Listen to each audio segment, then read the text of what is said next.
The vibration of change, that magical place where life shifts from struggle to ease, from stagnation to forward movement, from old ways of being to new ways of becoming. Yes, it can seem rather elusive to get there, but when you are in it, you feel it down to your very core, and it can positively affect everything in your life, from your relationships to your health and well-being, from your career path to your abundance, from the quality of your inner connection to the fullness of your self-expression. Here on the Christine Upchurch Show, we explore ways to get into that vibration of change with experts in the fields of consciousness, psychology, spirituality, health, healing, and science. Are you ready to step into your vibration of change? Welcome, everybody. You might be listening live in the Seattle area on 1150 AM KKNW, anywhere around the world on transformationtalkradio.com, or of course, my professional page on Facebook, or perhaps after the fact on one of the dozens of podcasts, or my YouTube channel. Thanks to Kyle, we're getting the videos up onto the YouTube channel on a weekly basis, so please check that channel out. Also, quick announcement before I introduce our very impressive guest. You know, in these days of censorship on social media, on YouTube, even Google searches, yes, I said the G word, I'm probably going to pique their interest now.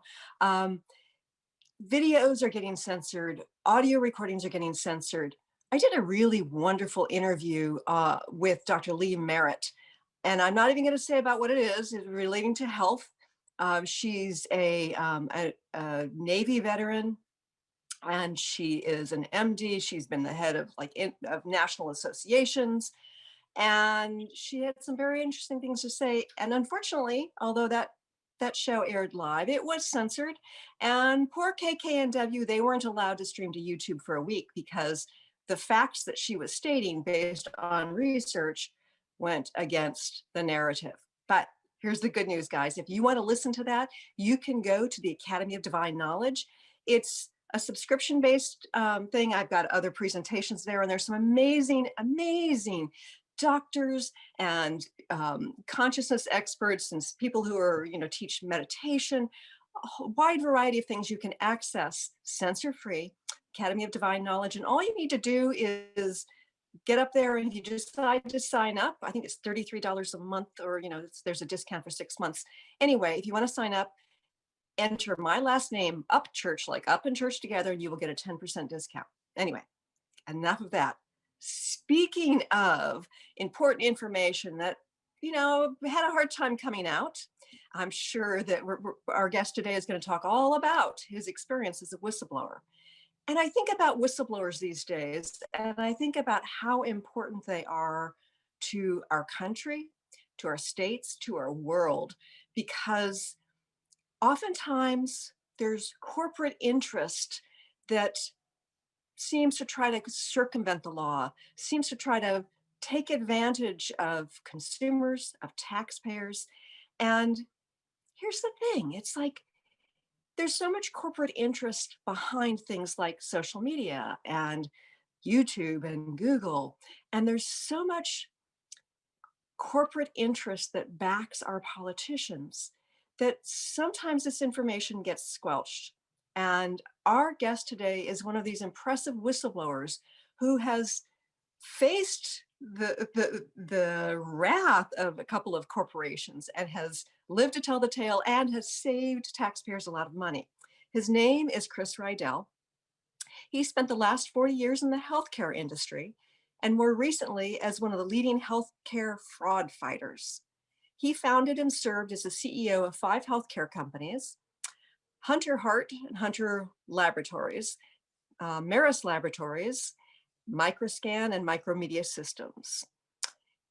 In May of 1992, Maris was ranked by Business Week as one of the 40th best small companies in America, so 40th on that list. He served as a managing director for Providence Capital, and which is a boutique bank. And for the past decade, he has concentrated his efforts on fraud fighting against medical labs, and we're going to hear this story. And he's also written a book called Blood Money. And before I get into details about that with his bio, I want you to hear from him directly about his story as a whistleblower. He has illuminated some not only dysfunction, but some evil corporate greed and has saved taxpayers hundreds of millions of dollars. I'd like to welcome our guest today, Chris Riedel. Hi, Chris. Good morning, Christine. You know, I have to tell you, after expanding my horizons beyond like mainstream media, you know, the results that come up on Google, it's when I expand my horizons, I've come to learn that there are a whole lot more whistleblowers than I ever realized. And it and some of these whistleblowers not only they end up losing their jobs, they may end up losing their life's fortune, some of them end up dead. So Mhm. being a whistleblower is no simple task. Can you please share with our listeners and viewers about your experience and what led you to take that difficult journey as a whistleblower? Sure. I had no idea when I filed my first whistleblower lawsuit, that the odds of success are less than the odds of being hit by lightning, and that most whistleblowers end up unemployable, bankrupt, and divorced. I mean, when the bad boy companies learn who the whistleblower is, they do everything in their power to destroy them. I mean, totally destroy them. In my case, 2 weeks before we had our monumental settlement with the two blood brothers, Quest Diagnostics and Laboratory Corporation of America, we were facing imminent bankruptcy, both professionally, for business, and personally. And we would have been homeless ourselves were it not for that timely settlement. Wow. So tell us, you were running your own lab, and what indicated to you that something was awry? Um, about 2 years, we built a beautiful state-of-the-art laboratory, the most modern instrumentation available. We had 150 employees, and it was a wonderful clinical laboratory in Northern California. 2 years into it, one of my sales reps came to me and said, "Chris, a lot of doctors, almost all of them, hate the services of Quest and LabCorp. They want to use us, but for a small portion of their laboratory business, physicians are billed. And Quest and LabCorp were billing below cost. Wow. So, he wanted me to match these prices. He says, if you don't match these prices, I don't know how we're going to succeed. The reason they do that is it's a very simple loss leader pull through strategy. Doctors don't want to split specimens among many labs. It's too much work to figure out this guy goes here and this guy goes there. So if you can hook a doctor with really cheap pricing for 5 to 10% of the total business, you make a lot of money on Medicare, Medicaid, and insurance. And that's the illegal business model of these corporate Goliaths. So first thing I did was call our regulatory counsel and said, if I attempt to do this, do I have any legal liability? He goes, oh yeah. He says, first of all, there are clear federal and state kickbacks. You can't give a discount to pull through government business, and particularly if the discount is below cost, because obviously the only reason they're doing it is to pull through the Medicare and the Medicaid. And secondly, in California and in about a dozen other states, it's required by statute that the laboratories pass on their lowest charge to any provider to the Medicaid programs. These are programs for the indigent in each state, the people that just don't have any money. And it's certainly expensive and they don't have enough funding for it. And I did not believe at the time that these labs were passing the discounts on the Medicaid program. Mm. So it Uh, was I'm sorry, I so, learned one of them was, and I had to then go out and get evidence that the other was. Once we okay. had that, we had the law on our side, we had the facts on our side. We thought it would be a simple process of filing a whistleblower lawsuit. The government would see that they were losing $1 billion a year, $1 billion in California. And they would take quick action. Okay, so I just want you to reiterate the setup because I don't want to. It's like with the billing and the grouping together of the of the various accounts and sending everything to one lab as opposed to like splitting it up. So tell us again exactly what was going on. Quest and LabCorp were billing the Medicaid program 20 to 40 times what their most favored clients were being billed. Okay, there we go. There we go. So they were going under cost for the regular clients, and then for Medicare and Medicaid they were going way over. Is that Right. right? Now, Medicare does not have uh, that law. For Medicare, it's just usual and customary charge, which has never been defined. So we decided to sue only in California, where we had a clear-cut statute that the lowest charge had to be passed on to the Medicaid program. Mm. And the difference was about $1 billion a year in fraudulent payments. Wow. So in other words, the taxpayers pay into the system to help protect the indigent who need medical care. And of course, we pay into that on the national level as well, but you focused on California. And so here we are funding this, and they're giving these docs with, the people who have regular insurance this discount, but for the government funded, they're charging many times more and getting a whole lot of taxpayer funds. Am I Exactly. right? Taxpayers are being swindled. Yeah, yeah. Okay, so you've illuminated it. You realize it's against the law. You bring a whistleblower lawsuit, and you're thinking it's going to be a done deal. What happened Yeah. next? I was left with three choices. One, knowingly violate federal and state law to try and compete. I wasn't going to do that. Two, close our laboratory, lay off 150 people, and write off most of our life savings, or try to stop the practice and level the playing field for all labs and stop the fraud on taxpayers. And it took me 4 months to convince my wife, who was my partner in the business, she was the president, to go ahead and file the lawsuit, which we did. Okay, so you figure that's going to be it. The evidence was clear. It sounds like. We had all the evidence. Yeah, you filed the DOJ law. had everything it needed. We had people prepared to testify. We had documents. We had everything. We Then thought what this is happened? going to be a slam dunk. We're going to get to this. We're going to get this over in 6 months. So Doesn't what work that happened? way.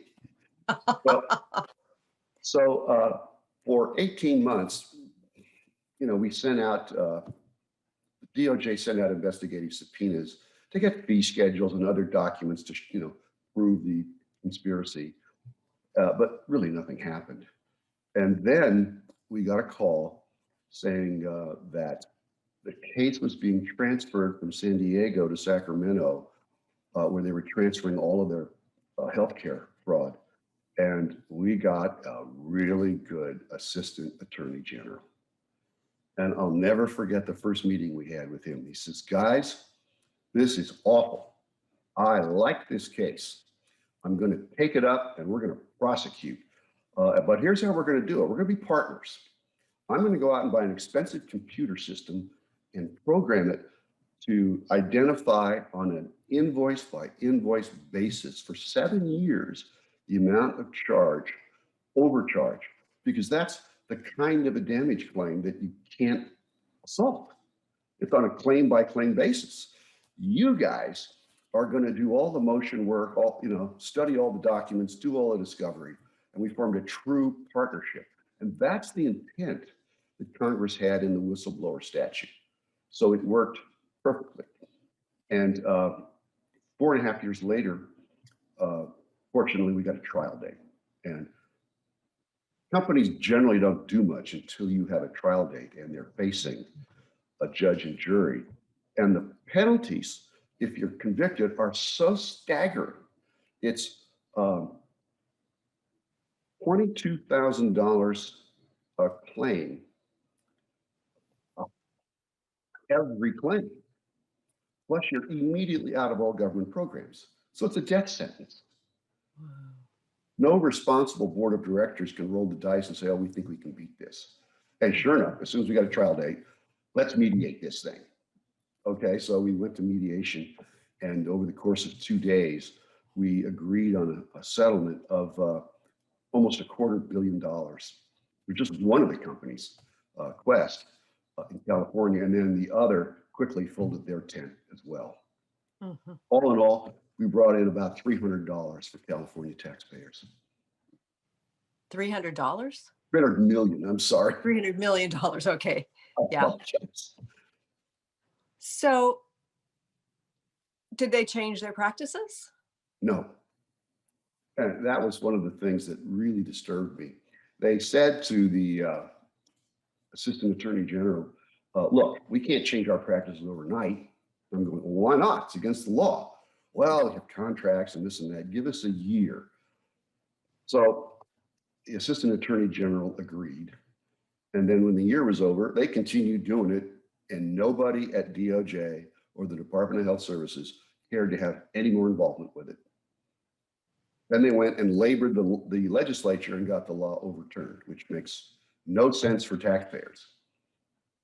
Wow. So you had invested all that time while they were doing their basically gathering, current and future evidence, and your lab was suffering because you were losing out to competition because of unfair practice. Well, And it was worse than that. Once they found out after 3 years that myself and our laboratory were the whistleblowers, they attacked. They went to one of the largest insurance companies in California, Blue Shield. Now, together, LabCorp and Quest had 70 to 80% market share. So they made a tremendous offering to Blue Shield. We will voluntarily reduce our fees 10% if you will throw Hunter Labs out of network.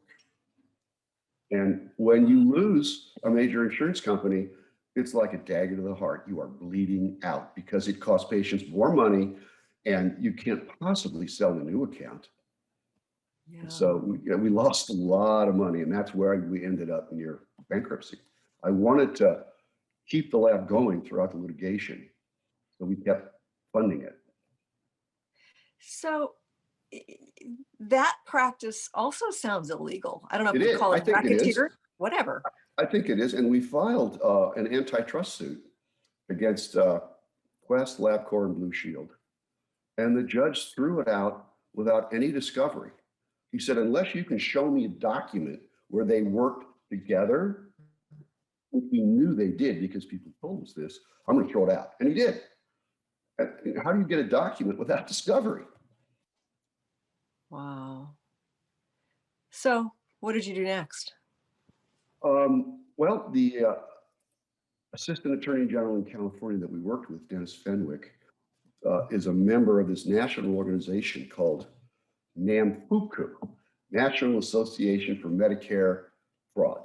And he said there's a whole bunch of other states that would like you to file the same lawsuit in their state that have the same state law and a whistleblower statute.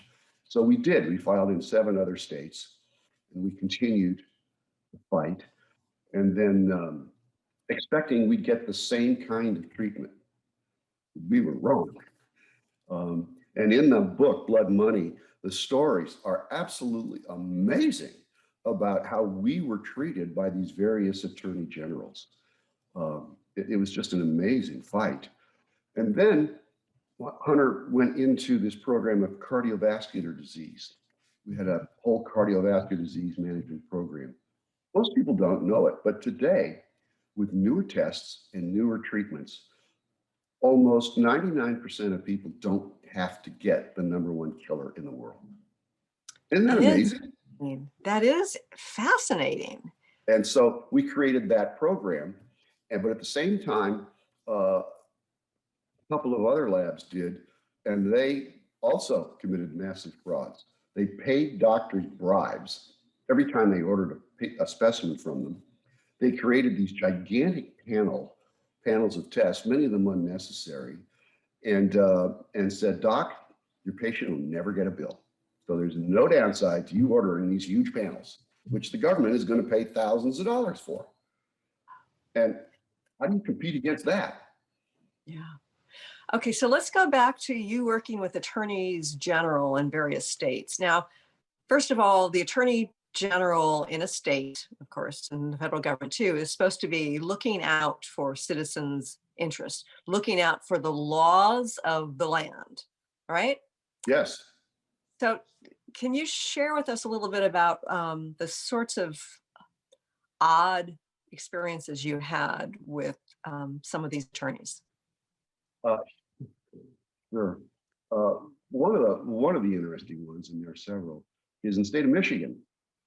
It took them 4.5 years to decide this is a good case and we're going to intervene and join it with you. And so as soon as it was unsealed, uh, in a regular motion hearing, the judge set a trial date for 3 weeks later. 3 weeks. Wow. And the assistant attorney general said, oh my God, what are we going to do? And my great lawyer, Neil McCarthy, says, don't worry, I'll be the first chair, you can be the second. We'll be ready to go. And the defendants immediately filed a summary judgment motion, which we thought they had no chance on this. We have all the facts. So we get to the summary judgment. Okay, let's back up. What is a summary judgment? That's where you're asking the court to throw the whole lawsuit out. Okay, thank you. So we get into the hearing and the judge looks at the assistant attorney general and says, it took you 5 years to get this on my desk. This is the oldest case I've ever seen. Dismissed. Yeah. Oh, doesn't But the matter worst- whether it was horrible Worst against the law. Yeah. Yeah. And one of the worst stories, though, is in Florida. Fortunately, there they had a really good attorney general, Pam Bondi, and they had a department of 5 people who put 2 years on this full time. And we shared discovery. We worked as partners. And so we're getting close to trial when the LabCorp lobbyist found some 26-year-old freshman legislator and convinced him to introduce a bill retroactively making the lowest charge law gone. And, Pam Bondi, the attorney general, knew that this was going to come up in a hearing. So she literally hides out in the bathroom. She doesn't want anybody to know that she's there. And as soon as the LabCorp lobbyist finished, he strodes into the hearing hall and everybody perks up and they go, well, we've never, Mrs. Bondi, welcome. We've never seen an attorney general in one of these meetings. Would you like to speak? Indeed, I would. And she says, this legislation is outrageous. We are involved in very active litigation. Taxpayers have been fleeced for over $100 million. And this is not something you should be entertaining. LabCorp should be handling this in the courts, not in the legislature. And fortunately, it got tabled. But LabCorp wasn't done. It turns out that their lobbyist had been a personal attorney to the governor, Rick Scott. And I have to say, Rick Scott, who's now chairman of the National Republican Committee, he's a senator now, himself was the CEO of Health Corporation of America when they had a double set of books. One that was accurate and one that they reported for Medicare, which was how they were paid. And they built Medicare out of billions. And somehow he didn't get charged with anything. So he's no stranger to fraud. So the LabCorp lobbyist, his buddy, goes to him and says, Rick, help us out here. And so Rick did. He sent a letter to the Department of Health Services saying, regardless of what the law says, you are going to testify that you've never heard about this and it's never been implemented. And they had no choice. They would have been fired if they didn't. Wow. And the attorney generals were just, he's torpedoing his own attorney general's case. Yeah, and this is where we're at in our country right now. And it's so sad that corporate interests, greed, manipulates our political system, our judicial system, Yeah. And we're going to talk more about this, but stay tuned for more with Chris Riedel here when we come back in just a few moments.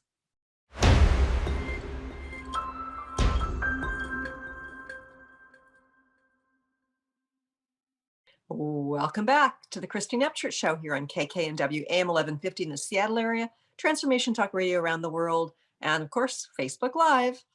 I'm talking to whistleblower and healthcare expert Chris Riedel, who has written a whodunit kind of book, a John Grisham type of book that called Blood Money, but it's not based on fiction. It is factual. You know, Chris, I think about the hard life of a whistleblower. And as we were talking about on the break, so many lose their livelihood. They get blacklisted in their chosen career. Um, Corporate interests seem to have this knack of manipulating politicians, manipulating situations, and some people even lose their lives. And I think about how you and your wife chose to move forward with this, and you thought it would be like 6 months or something, and it has been years. What kind of toll has being a whistleblower taken on your personal lives? Well, in the very dark times before the settlement, life was very tough.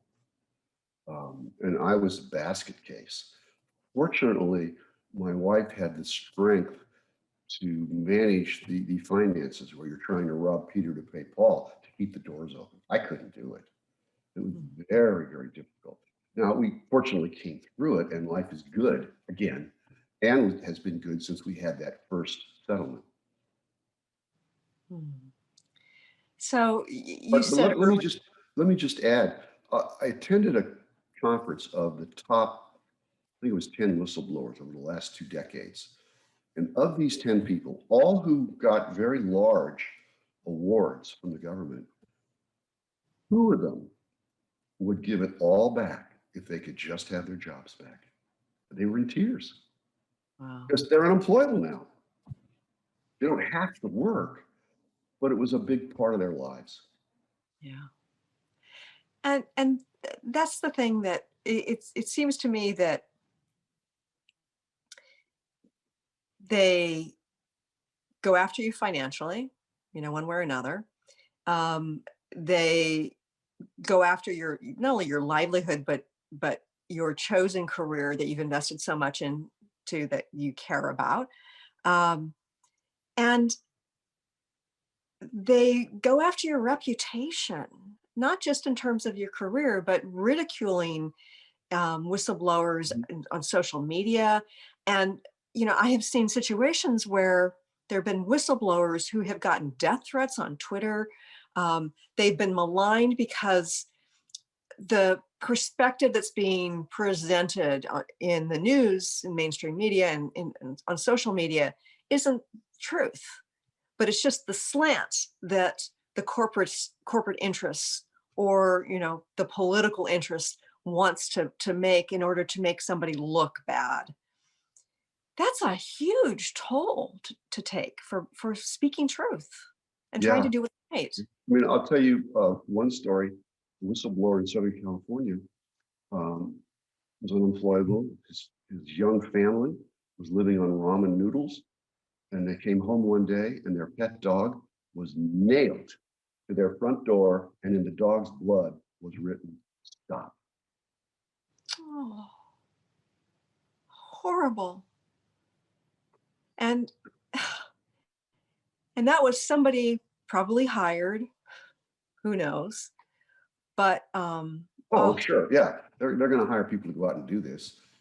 These companies have a lot of money, and a whistleblower is threatening their illegal business model for making that money. They don't want to stop. Their bonuses are tied up to it. Their shareholder prices could be affected. They'll do anything to stop a whistleblower that they can think of. yeah. Oh gosh. Do you have regrets for having done this? No, no, I'm very proud to have stood up for taxpayers and tried tried to level the playing field for smaller labs, and I've leveled it in many instances. Um, so the industry itself, other than the defendants, uh, really are very, very happy for what I did. Mm.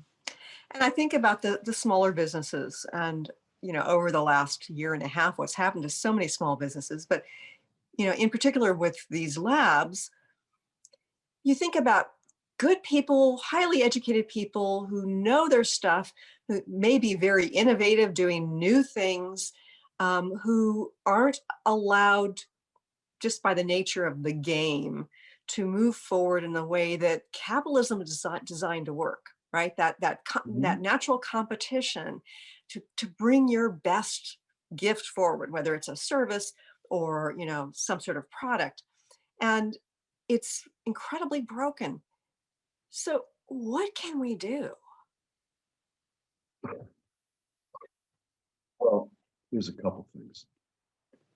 I think the biggest problem today is the Department of Justice's failure to punish bad boys by putting them in jail. Uh, Mhm. but their motto is, we just want, quote, affordable civil settlements. So almost invariably, people who've stolen all this money, they'll write a check for 20 to 30 cents on the amount of money they stole, and then go off to their next scam. Quest has had 10 settlements. No one's lost their job. No one's gone to jail. Uh, it's remarkably, I mean, if you look at the risk reward analysis, Mhm. we'll do it. And Yeah. until DOJ changes that mindset, fraud is going to continue. The FBI estimates that over $200 billion a year is lost to fraud in healthcare. 200 billion. Wow. Last year, DOJ proudly announced that it collected 2.2 billion. It's less than 1% of the fraud. Mm. It's awful. And I think about how corporations, and this is probably not true of all corporations, because I do believe that there's some corporations out there that are run by people of integrity, and there's trickle Absolutely. down. But Absolutely. there are so many, and I think about, if anybody's watched the movie 1986, The Act, it's you can go to 1986theact.com. It's a wonderful movie, and in it they describe how a certain drug manufacturer realized that there was something toxic in this thing that they were injecting into children, universally across the country and other parts of the world. And they knew that all they needed to do was to change one ingredient. It would have cost them less than 1 cent per dose. But they did a cost benefit analysis. They compared what it would cost had they just had to like pay out the settlements for death and injury versus if they had to pay that extra less than penny a dose. And they found that it was less expensive not to change it. And this eventually, there was like a smoking gun, there was an internal memo, they knew about it. And I think about how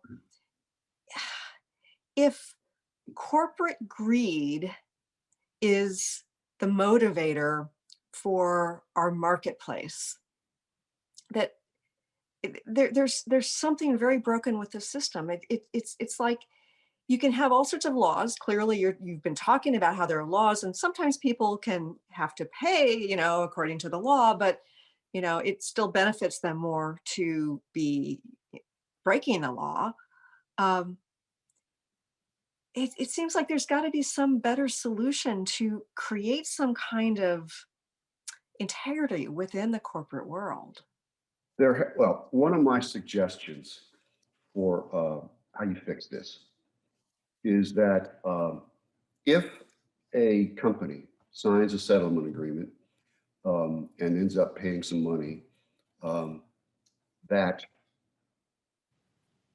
you recoup all of the money paid to the board of directors and senior management for the entire period of time that the fraud was going on. And if Oh, you do that, you're going to have the board hire regulatory specialists reporting to them, not the CEO. Because, it's So that could be a lot of money. Now you got some teeth. That's a But great suggestion. That is a fabulous suggestion. So would that be implemented in terms of law within states? or federal law. Actually, you don't have to interpret it at all. That's the terms for not going to trial. Huh. You go to trial, you're all done. You're going to have shareholder lawsuits. You're all going to get sued personally. They're not going to go there. So it's less painful for them to write those checks.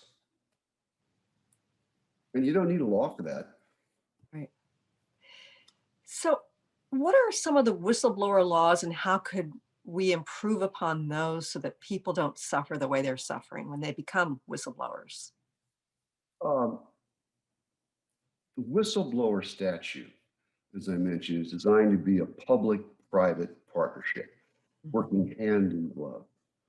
And in my experience, when we have that, and my lawyers are doing a lot of work reducing the workload at the Department of Justice, and they have an insider like me guiding them, you have great success. But DOJ has this insular policy in most cases where they say, when you give them your lawsuit, thank you very much, go away. And that they don't work. If they would just change that, we'd have much better outcomes. And of course, if they wouldn't, if they made any settlement they entered into painful, then people are going to relook at the risk reward analysis. If it doesn't pay, people aren't going to do it. Again, you're talking about the departments of justice, the attorneys general, system within states. Of course, we've got the federal system as well. How do we bring greater integrity into those structures? I wish I knew. There are stories in the book about how we were treated by the Federal Department of Justice that are just incredible.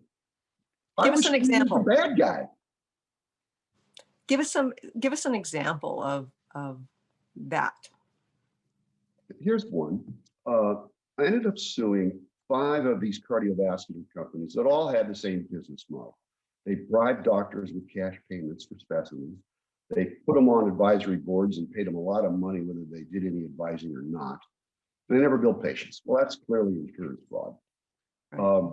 And so they prosecuted, they investigated all of them, and they actually prosecuted one and got a $119 million verdict from a jury. And shortly after they did that, they told us they were not going to intervene in another one of these labs. And I said, well, why not? They're doing the same things, you know that. Well, I can't tell you why. Okay, but the good news is, if justice decides not to, quote, intervene and take it over, we are free to prosecute on behalf of the government. So we kind of like it when they say that. And so we immediately cranked up discovery. And within 3 months, we got a call from this woman at DOJ saying, well, we've cut a deal behind your back. We're done. We go, what? We weren't even consulted on this after we've done all this discovery? Wow. Said, nope. And it was a cheap deal. We were just, awful. Yeah. And of course, this is, certainly bigger than the departments of justice. This has to do with corporate interests having infiltrated just about every aspect of our society. Yeah. And I don't know what the solution to that is, but for instance, you can't find your way to natural health care and for certain types of illness using Google anymore because they've got corporate interests funding the avoidance of that. You have corporate interests affecting politicians who are deciding, what laws to try to bring forward or how to vote or what they're going to Yeah. say at a news conference. It's like, it seems like we're just they're so financially motivated that it's it's infiltrated our entire system. I don't know what the solution is. Christine, this is not the country I grew up in. Yeah, I agree. I agree. But one of the things I'm fascinated by is that you were in this situation and you've been working in healthcare many years. You know, had this lab and you were essentially being penalized because you weren't playing the illegal game and other companies were. But you ended up creating something new and innovating. Can you tell us a little bit about what it is you've created and why it's important to our world? Well, I was one of the lucky ones that succeeded. And I found that I really enjoyed being a detective because you can't file these things without a lot of evidence. So I had to learn how to interview people and look at documents, and I found I enjoyed it. So for me now, I sold my lab in 2016, so I've been retired, but I spend a lot of time doing this, and I find it very intellectually stimulating. I'm not afraid anymore. There's nothing these companies can do to me unless they take a hit out, which my wife worries about. So you say that you know that's a possibility. What's it like to live with this concept that corporate interests can be so high and so evil that they do things like that horrific thing that they did to that poor dog, or killing whistleblowers. It's some of these people mysteriously die and commit suicide by like bludgeoning themselves to death. It's just like bizarre. You hear these stories, and if it were in a movie, you'd say nobody would believe that. But some horrible things have happened, and there are whistleblowers, or there are people who are bringing something forward that would greatly financially be the financial detriment of a big corporation. And strange things happen and they die. What's it like to have that kind of fear? Well, when I was going through it, we were very scared. But I've talked to other whistleblowers who, one of whom was deliberately run off a cliff in Puerto Rico, where this pharmaceutical plant was. They were making unsterile drugs that went into the human body and failed quality assurance.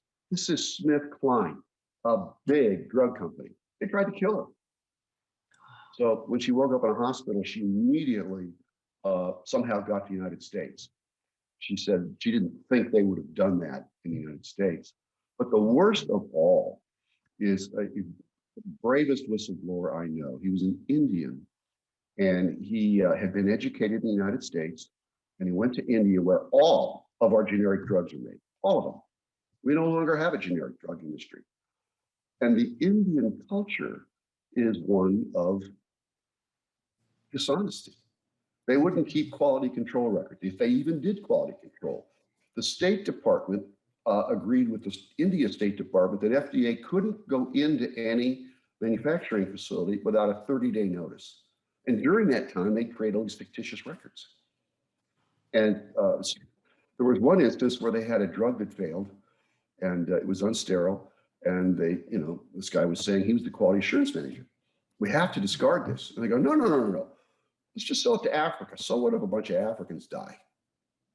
This is at a senior level meeting. And so he filed, he went to FDA, they didn't do anything. So he filed a whistleblower lawsuit at the recommendation of his FDA contact, and he had to leave the country because in India, they just murder you. Yeah. So as somebody who has seen the dark side to all this, what is it that gives you hope? That the whistleblowers I've met, not one of them did it for profit. They couldn't live with what they discovered. These are brave people of integrity. And it gives me hope that there are a lot of them out there. And as whistleblowers become more mentioned in the press, I'm hoping it'll motivate more people to come forward. And I have a chapter in the book, Rules for Whistleblowers. There are things you can do to protect yourself. And anybody who's considering it should get the book and read Rules for Whistleblowers. Mm-hmm. And it's called Blood Money. Blood Money. And it's doing well on Amazon, I hear. Is that right? It's an Amazon bestseller. That's great. That's great. How long has it been out? Came out in October. Okay. So yeah, that's fabulous. And it's the kind of thing where truth is crazier than fiction. Yes. Yeah. And I mean, a lot of people have told me that they couldn't put it down. You know, it was so scary. Yeah. So in terms of making consumer choices, I think about how these corporations are doing sometimes they're doing these unsavory things, illegal things, things that lack integrity, and Things that kill people. things that kill people. Yes. So they only exist because we as consumers are funding them, right? As individuals, it's just a minuscule amount, but as collective group, we can have a lot of power. How do people find out about which companies are doing things that are out of integrity? Is there some sort of website or some sort of No. social media group? Well, they can go to my website or read the book and learn Uh-huh. about the dozens of companies that I've, gone after. Other than that, no. Yeah. And I know that there are websites and apps for phones that have things like, whether something has an ingredient that was sourced from, palm shortening that is affecting the orangutans, or that has GMOs in it or whatever. It seems to me that this would be a really important way of identifying which corporations should have to pay because consumers are choosing to go to a different company for their service or their product. It would sure be nice. And one of the things that might accomplish that is to make these companies on their website prominently display all settlements. Now, when you read Yes. about how they've killed people Yeah. or made people have surgeries they didn't need, Right. uh, people are going to, take a step back. Yeah. And it's the sort of thing where there are some big pharma companies right now that are involved in, I'm not even going to say the word, who have really bad track records in terms of like having to pay out the biggest settlements, Yes. uh, or never having developed a product that was successful. And they're at the forefront right now. So something's really broken because people think, oh, well, they're being referred to in the media as the leaders in this industry, when in fact, they may be the leaders in corruption. They may be the leaders in terms of those who have lost the most money or haven't made any money. It's just crazy times. But it'd be great to have that information out there. And whether or not you can get corporations to put those settlements on their websites, one thing. Well, But if if you can demand it, you don't want to go to trial, this is going on the website. yeah, that's I mean, they important. have, justice has so much power. No company can afford to run the risk of being destroyed if they lose. So do you have any sense of what percentage of people know that there's wrongdoing, but don't come forth as whistleblowers because they know that there would be a high price to pay? A lot, a lot. And I've personally spoken with a lot in my discovery and invited them to join me. And they go, oh, no, no, no, no. I'll help you behind the scenes, but I can't be publicly involved. They're afraid, And and they have every reason to be afraid. right. And, be afraid for their families, for their pets, for their livelihood, for their career. Yeah, it's scary. I want to make sure that people know how they can connect with you. What's your website? Chris Riedel, author, Riedel. Uh-huh. And I really welcome people reaching out to me. Okay. So you hear that. If you are a wannabe whistleblower, you got information, or you're curious about um, his journey, there's some good videos on his website too. And of course, the link to his relatively new book, Blood Money. So yeah, do you have any final message for our viewers and listeners, Chris? I want to thank personally all of the people who've had the courage to get involved and stand up for integrity and taxpayers. I've met many of you, and you're all marvelous, brave people. Mm. Yeah. And I think about what you've been through, almost financial ruin, a lot of fear along the way, um, you and your wife. And Mhm. I want to thank you for having the integrity and the courage and the fortitude to see this through and to have an effect not only on your own state, but to reach out and try to help people in other parts of our country. So thank you, Chris, for being a whistleblower and doing it in the way that you've done it. Thank you, Christine. And thank you for joining us here today. I really appreciate it. Well, I enjoyed our time together. And I want to thank our viewers and listeners for joining us. And I look forward to talking to you again soon. Thanks so much for tuning in today. If you'd like to empower yourself to step further into your vibration of change, please visit my website at christineupchurch.com, where you can learn more about my insights, upcoming events, and private sessions.